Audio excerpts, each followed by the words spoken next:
We're here at Ashley Park, essentially a petting zoo and accommodation site in the workshop shed, and we've just been modifying some DOC 200 traps that we're going to be putting out onto our whenua to protect our native species and remove some of the pests such as mustelids, rats and hedgehogs. My background's in winemaking, so I was a winemaker for 10 years. And so I was working overseas in places like Austria and Canada and Hungary and working in places where the connection with the taonga was gone.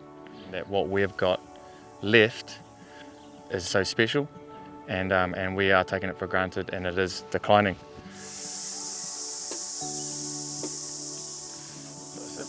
Whenever you open the trap, you want to open it towards you, just because you're stronger than trying to lift up and away.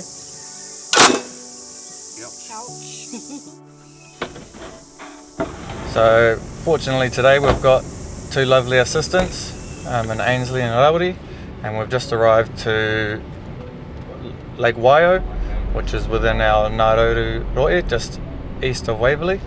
And essentially 4 months ago when I started, I was looking for somewhere to put traps, and I looked at a map and went, well, I bet there's lots of areas there that manu and taonga that need protecting. Yeah, so you can see there's the rabbit. So that, my friends, is a big ferret. Oh, really? As you can see, they've got the pretty vicious claws. And yeah, in there you got pretty savage killing animal. I've already got the background in trapping and things, so if I can get people out here with me and teach them that, then they'll start to engage and start to be aware of the damage that's being done. So short-term goal is to have more staff in the tail space, so we're looking to have a few come in under DOC training, so they'll hopefully be uri, if not uri then Māori, or from a nearby iwi, and they will go into from there they'll come back into Aotearoa, so they won't just stay in the Wanganui or they won't just stay in Taranaki, so we're trying to essentially do a haka and draw those resources and people in. So we've just been servicing some traps that are already installed, and now just with Ainsley and Rawiri we're going to install a new trap. So we're in an area where we've pulled out quite a few ferrets and stoats, so it's probably quite a good learning spot, and we're happy to have more installations in this area.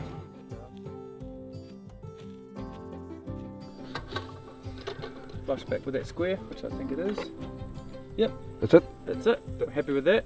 Looks okay. And now you go to the location. Hit the green button. The location works as long as you've got GPS. Yeah. Happy with that?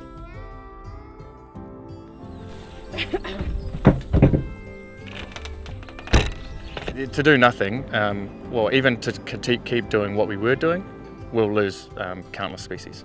But we're losing species at a great rate. Particularly our moko, which we don't say we aren't out on our hands and knees crawling through every bit of grass to find. So we'd be losing species that haven't even been discovered. In terms of our birds, the famous one is we can get some kiwi, but we've got the bittern out on our coast, which is getting hammered. My mum talks about when she was a kid there being flocks of thousands of seagulls at the beach, and everyone used to complain about them. Now people complain about hundreds. Will they still be complaining when there's none? I hope not. I think they should be complaining that they aren't there. And all those species have a part to play. And from a farming point of view, we should all care as well. We spend a lot of money as a country on fertiliser, and synthetic or natural. Whereas once upon a time we would have had all these seabirds flying into ngahere and bringing all that that guano in. So with those dropped in populations, we're actually degrading our whenua as well. So it matters, and it matters if those species aren't there. The story I learned was that there was a ferret farm here in Wanganui, and that when the money went out of the fur and it was no longer viable as a business, instead of putting the animals down, he opened the gate and let them all out into the wild. So that's why we catch. So Wanganui, West Wanganui in particular, is famous for ferrets. There's whakatauki I learned recently, which was ka rongo, ka wareware, ka kite, ka mahara, ka hangaia, ka maramau. And so for us, being out there and really getting into taiao and getting our hands in and doing it, that's when we really learn and that's when we really understand.